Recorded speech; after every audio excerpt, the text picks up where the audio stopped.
Well, hello. Here's the thing.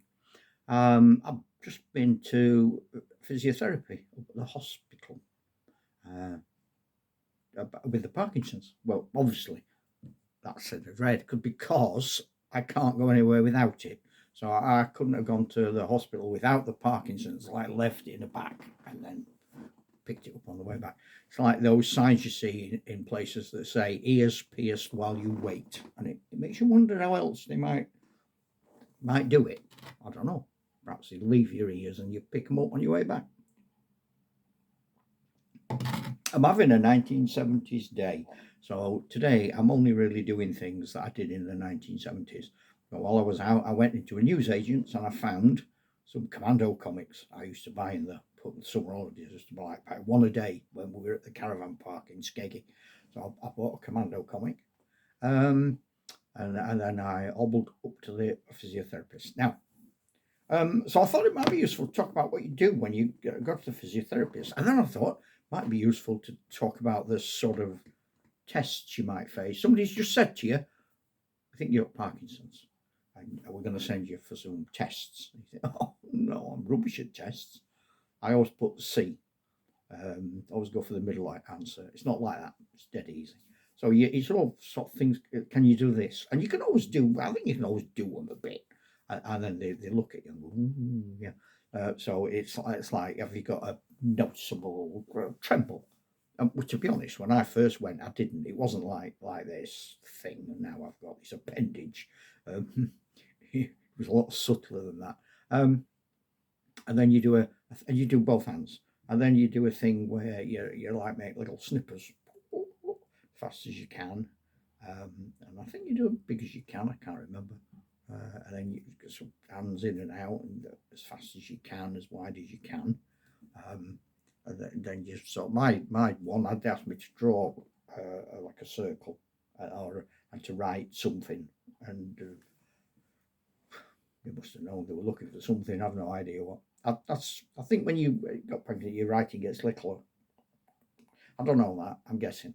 And it's like sort of BS I've heard on the internet, things that I've randomly strayed into by mistake before I was wise enough to know not to watch them.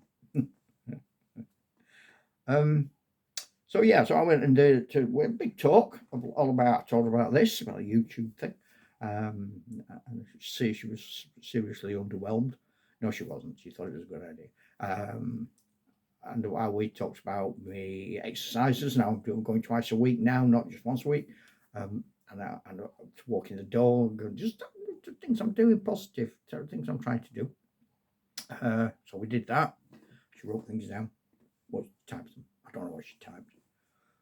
Could have been a memoir. So it might have nothing to do with me. It's just when I stopped speaking, she started writing. And I didn't like to say what have you written in case it was private. And then you have to put your hands on your shoulders like that, and you have to stand up and sit down 5 times, and they time you. And then the next time you go through it again and see if you're any better or any worse or the same. I was a bit better, which is nice. I think a sticker though. I think when you're a kid, you go to the dentist, don't you? Don't give you a sticker. Although good and faithful servant. I didn't get a sticker. I think that's wrong. You should get a sticker or a lolly. I always liked it when you used to go to the dentist and they gave you a lolly afterwards. There you go. Building up my work for next time. Stick that in your gob, you little Herbert. Yeah, so I did that. Oh, and then you got to walk up and down. And they time you as you wobble up and down. And you can choose whether you want to do it with your walking sticks or whether you just want to do it. I went non-stick, like a pan. So yeah, so I was okay. And again, I was fast. Last year when I did it, it took me 30 seconds to do this little bit of corridor. Today, it took me 11 and a bit. That's good, I always think that if you achieve a target with whatever you're doing, just try and do it the next time on the deadline you've set yourself and for the same amount of time or a bit longer. So you might say, for example, I'm going to walk around the block. Great. And I'm going to do it tomorrow. But do it. No matter what the weather's like, no matter how you feel, do it. If you set yourself and you think, I can't do it, well, why have you set yourself such a stupid target then? Why didn't you say, I'm going to walk to the gate and back? Why didn't you just say, I'm going to put my coat on and get to the door and come back? You don't. Nobody's making you do these things. You're doing it. It's your plan. So set yourself a reasonable, sensible target that's achievable. Too achievable, if you like. Make it so simple. And if your target is, if you're really, really struggling, you think, I just can't get up. And you're beating yourself up. Oh, there's all these things to do. No, there's not. All there is to do is to feel better.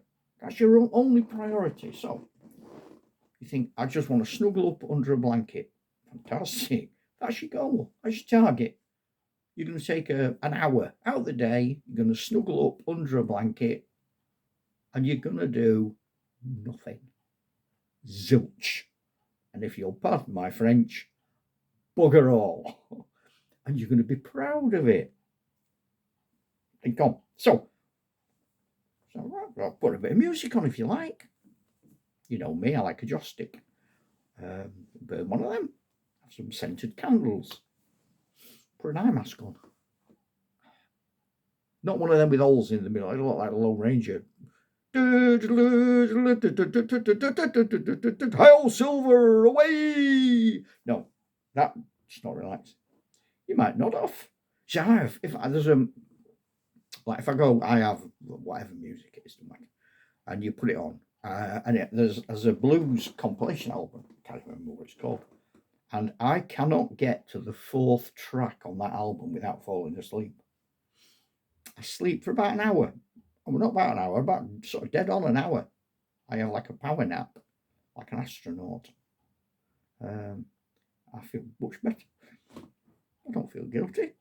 It's washing up in the bowl. I ain't bothered. It's still going to be there when I wake up. I haven't done the hoovering. Yeah, right. Big deal. That's going to bother me. Wow. I've got major fish to fry. The hoovering ain't one of them, trust me. So just set yourself a sensible, reasonable target.